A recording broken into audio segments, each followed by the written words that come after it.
week, top 3 gaps of driving on a property. Driving on the property. So this is who? Semis, contractors, visitors, vendors, anything that comes through the gate in a vehicle.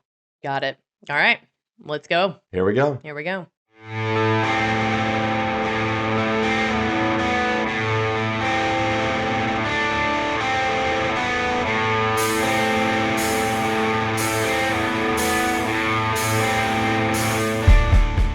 All right. All right, top 3 driving on security gaps or threats. This is Joe Yeah. and Jen. Joe and Jen of Allen Safety. Yep. And last week's episode Why was about. are we even talking about this? Because we see it everywhere. every week. So every week we're in a plant. Super fast background.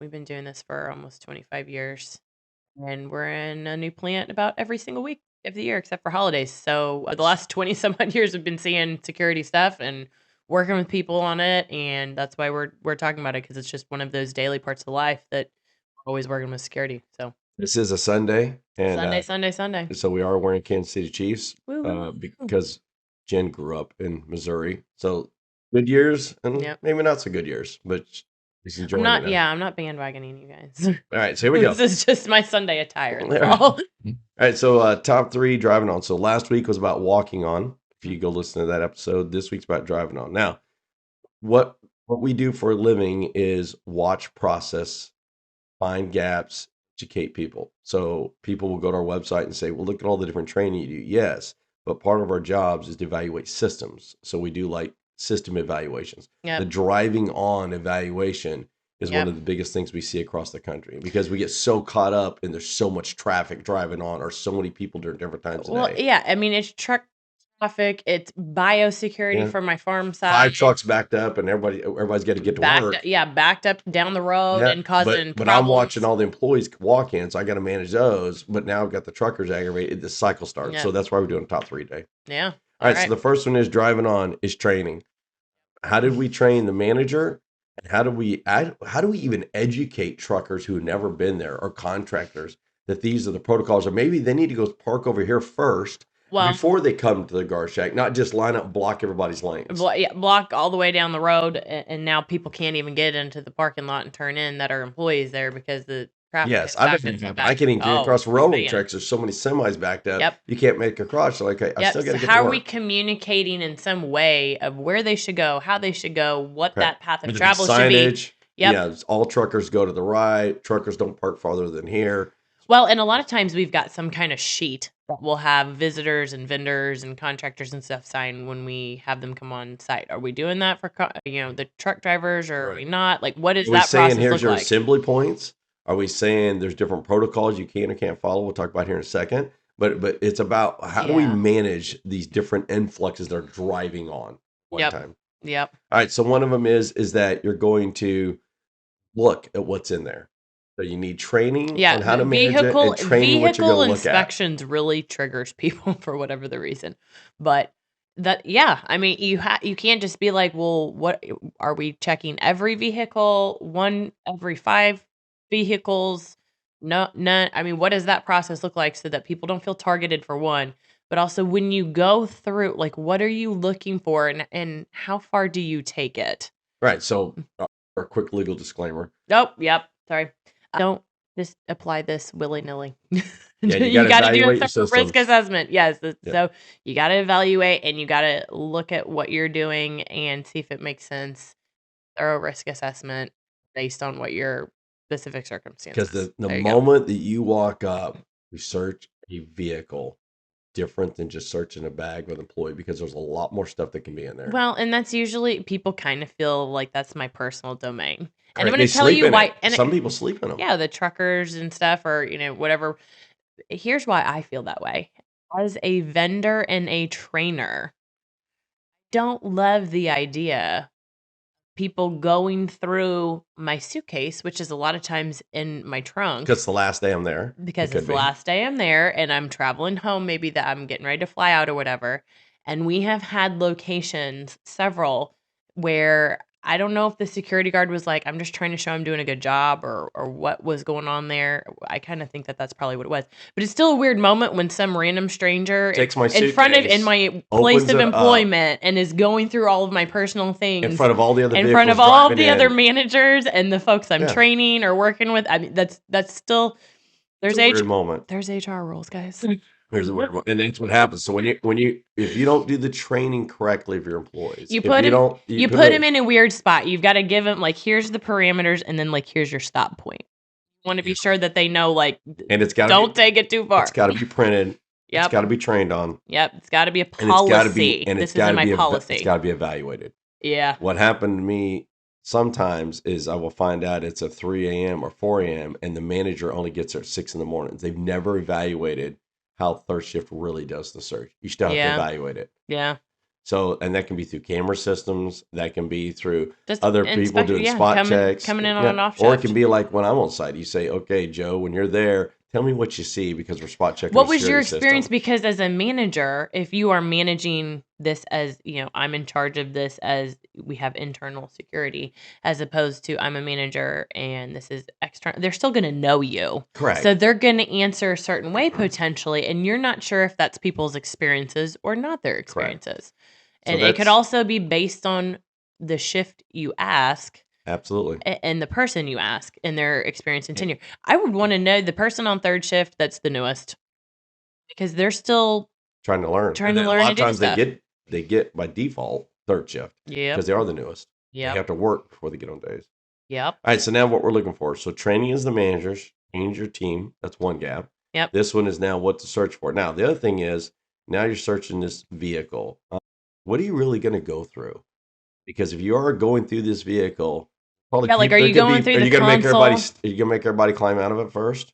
Are you going through the glove box? Like, yeah, what are you underneath the seat? What are you really gonna touch and where are you going? You got to be very defined because it starts freaking people out. Yeah, and if you're gonna make people and honestly, like it could potentially put your security personnel at risk if they're just like reaching under a seat because you don't know what's under there. Correct. So the other part that happens is guns and weapons policies. Yep. So you will say that there's no weapons on the property. So what'll happen is you're the guard, you look in there and you see a knife or you see a golf club or you see a baseball bat because that's what they do on the weekends. They're on the road. I carry stuff sometimes. I carry fishing rods when I'm going to fish that week. You carry random stuff. Well, like if you're a trucker, you may be living in that truck. I mean, that's right. what some of the cabs are for. So on the weekends. Yeah, you carry the stuff with you because you get bored. Yeah. So at that I know what that's like being on the road, So at that moment, you are not under the weapons policy. Now, you pull that item out. Start being weird and swinging around and putting it. Now it's a weapon. So where would that happen? That would happen when the guard would actually say, "Yes, it looks fine," but now they have to do rounds in a few minutes. Yeah, here's my scenario in my head. We got backed up shipping a shorthanded today or whatever shorthanded today, and they're waiting forever to do whatever they need to do, unload, load, whatever. Right. So there's wasting time. They're waiting, and they're bored. And they're aggravated. Yep, they're aggravated because they got to get going. Yep. And then security walks around. The trucker maybe they're gets out there practicing their golf swing. I don't know what they're doing for 5 hours. But that at that moment could change, and that at that moment could be a problem. So sorry, it's ragweed season. I apologize. But that at that moment could change that threat to that security person. So 3 hours ago it was not a weapon, and now it's a weapon because they're aggravated with the guard and they can't say anything to shipping, so that it just becomes a conflict issue. It's nighttime. I've been here forever. I'm waiting. You got a dog. You got a kid.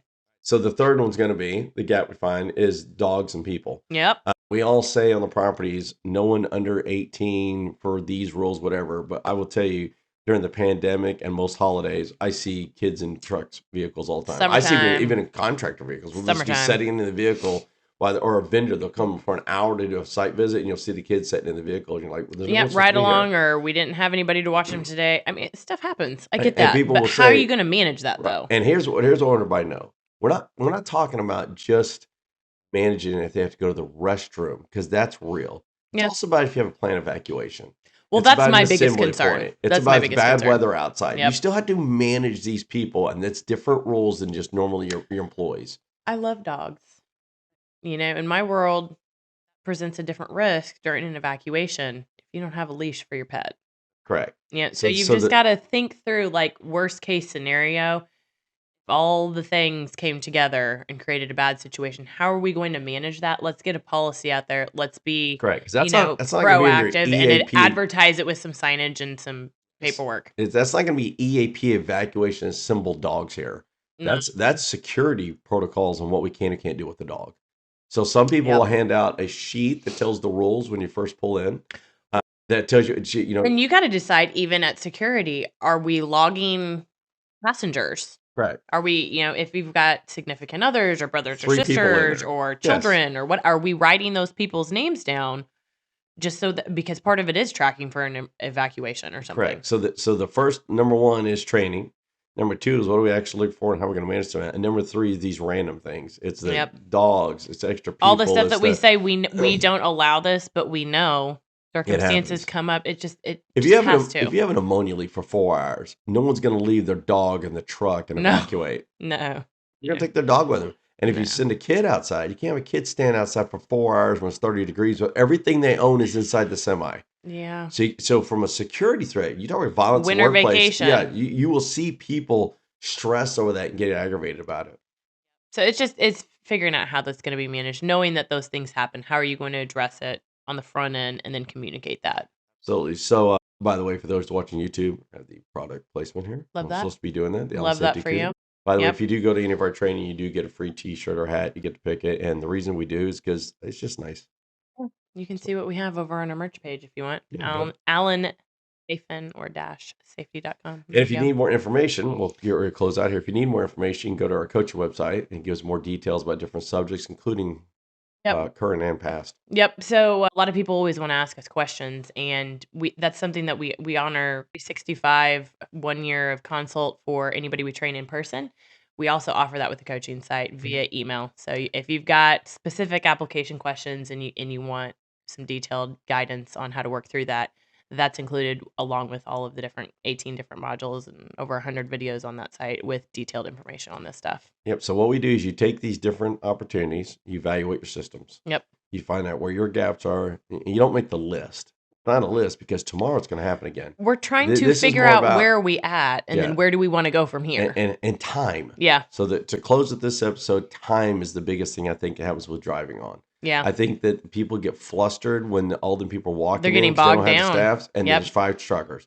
I think the shipping person is aggravated because they're trying to get the trucks out and security won't let them out because they're trying to sign the one in. Yep. I think some plants, they want the security to do the check on the back of the trailer and to make sure it's sealed. And if you do that, that takes more time. Yep. I think if the person's going to do rounds, how do we account for them and where they at? So this training. Yeah, the working alone part of that, just alone, I could do an entire episode. Just on working alone. Yep. So this driving on factor, we're saying top 3, but there's could be 15 to 20 different variables that are risk from a security side. Yeah, because now you got people driving all over the property, and a security person maybe wearing a vest, maybe not. Maybe it's dark, maybe it's not. Correct. Maybe they got a radio, maybe they don't. So walking around. Let's not mow them down.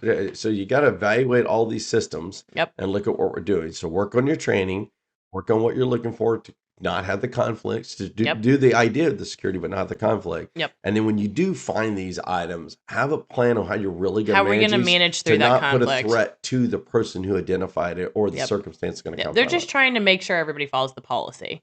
That's correct. So let's give them the tools to make sure that they're still staying safe while trying to enforce that policy. Absolutely. So that's it. Top 3. Training. Looking for. Do when you find the crazies.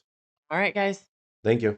Thank you. Have a great week. We'll see you next time. Thank you for listening to Safe, Efficient, Profitable, a worker safety podcast. If you're looking for more in-depth discussions or step-by-step solutions on all of the different safety and regulatory topics, please visit us at www.allensafetycoaching.com for web-based virtual coaching and training, or at www.allen-safety.com to book our team for on-site services, training sessions, to order merchandise, to learn more about our team and what services we provide in the field, or just simply to request a topic for us to cover on our next podcast. If you found today's podcast helpful and would like to support our podcast further, please help us by subscribing, liking, and sharing this podcast with anyone that could benefit from the information we cover here, as that helps us to continue to put out this free content. Thank you so much for your support.